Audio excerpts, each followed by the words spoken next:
Well, good news, everyone. That cutting-edge paragon of fashion and style, the one and only Material Girl herself, and that is such a hip and fresh term, Material Girl. Well, she has a new act, and I want to bring in Steve Green and Scott Ott without delay to see the latest, freshest, most risque performer out there. Hey, guys, I have no idea what we're going to see here, but knowing Madonna, it's probably a little naughty. Roll the clip.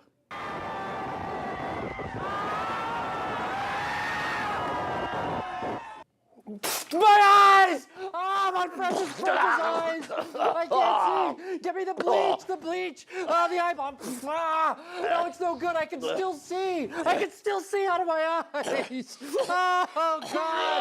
What's happening to me? Oh, I can still see! Oh, that was horrible! Oh, my God!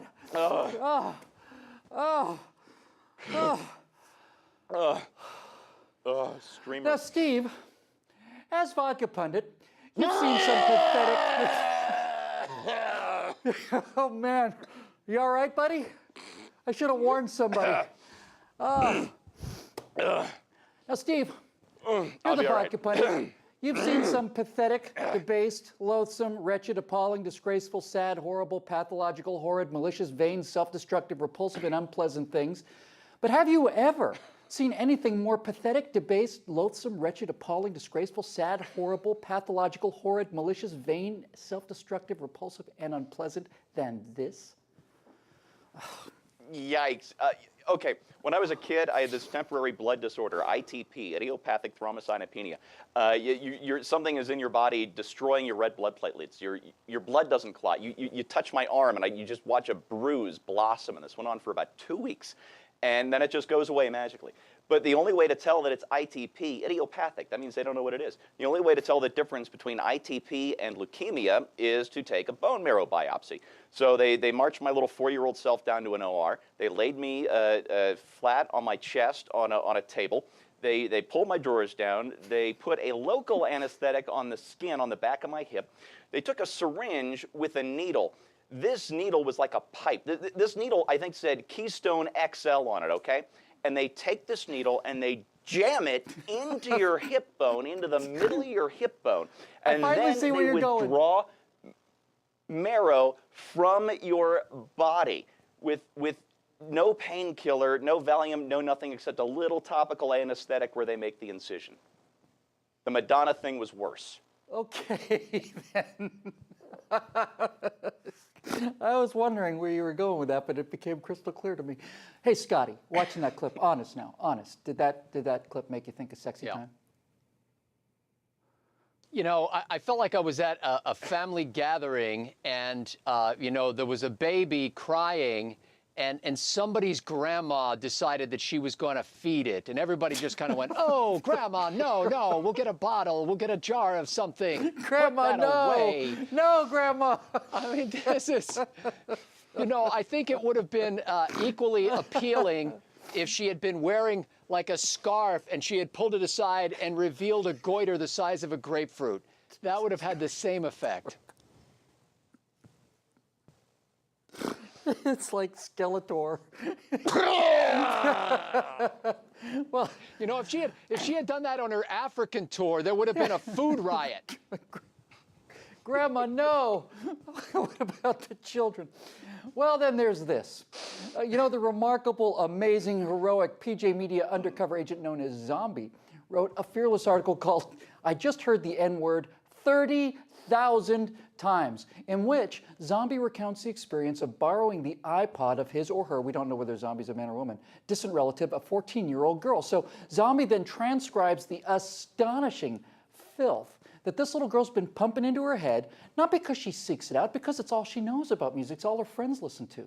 Now, Steve, put aside all of the misogyny and the racism of modern rap, the kind of sexual detail, and especially, you know, kind of like the meat-light reduction of women in these songs. It's something well beyond Elvis and even Madonna, isn't it? How can a kid listen to this kind of stuff and come out okay?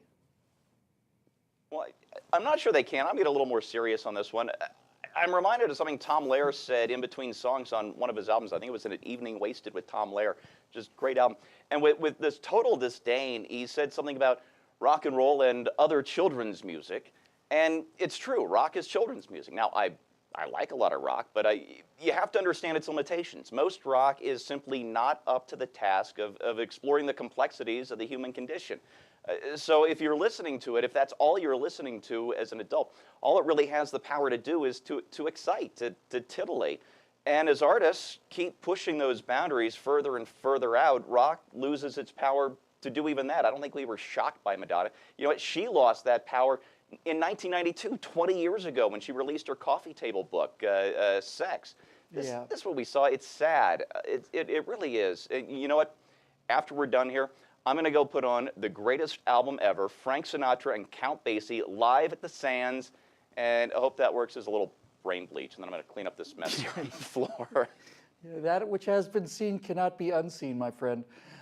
Hey, Scotty, Madonna's performance in those rap songs that we talked about show us that whenever we assume the culture's hit bottom, there's a lot more digging to do. Is there a bottom to all of this? And do you think we've reached it? And what does it say about us if we haven't? Well, yeah, I think we have reached the bottom, and we still are digging. But it's gotten to the point, you know, where if my wife reaches over and caresses my arm gently, that is pleasant to me. But if she keeps rubbing back and forth on it until eventually I've got a raspberry there, and then I've got open, you know, a seeping wound there, that's no longer pleasant. And that's what we've gotten to in our culture, I think, is that the friction has gotten so intense over such a long period of time that we've gone beyond numbness to now. I think this kind of behavior causes more pain. It used to be a release for kids to listen to rock and roll music. Yeah. Now I think it causes pain. I think it makes a kid want to pick up a razor and go at his wrist sometimes. We've gotten to the point, and don't forget, these aren't just artists who are doing this. These are business people who are selling these artists. That little scene with Madonna was not a spontaneous moment. She was dressed in lingerie to begin with, and she walked right over to the camera to do that act. This is all planned as part of a marketing deal from people who've completely lost their ethical moorings. Yeah, as if they had them in the first place. Well, my friends, you know, I am well aware of the fact that people have been talking about the moral decay of the next generation since they heard the trumpets blow at Jericho. But think about this. We have 7,000 years of depravity, but it's not in a line. It's depravity, collapse, dark age, hardship, enlightenment, struggle, civilization, prosperity, then depravity, and then collapse. Starts all over again. Madonna, in this appalling, disgusting, genuinely pathetic, as in you pity her, display, you find out that after she flashes the audience, she turns her back to reveal the letters "No Fear." Well, I have never seen a person so filled with fear. Fear of aging, fear of irrelevance, fear of being ignored, fear of facing the fact that there's nothing in there except the ability to shock people. And this isn't shocking, it's sad. And 14-year-old children listening to lyrics that are not only unprintable but also indescribable, that isn't just shocking, it's sad. And finally, the fact that we not only allow them to listen to and watch this stuff, we actually pay for it, well, that isn't just sad, it's shocking. For PJTV, I'm Bill Woodall.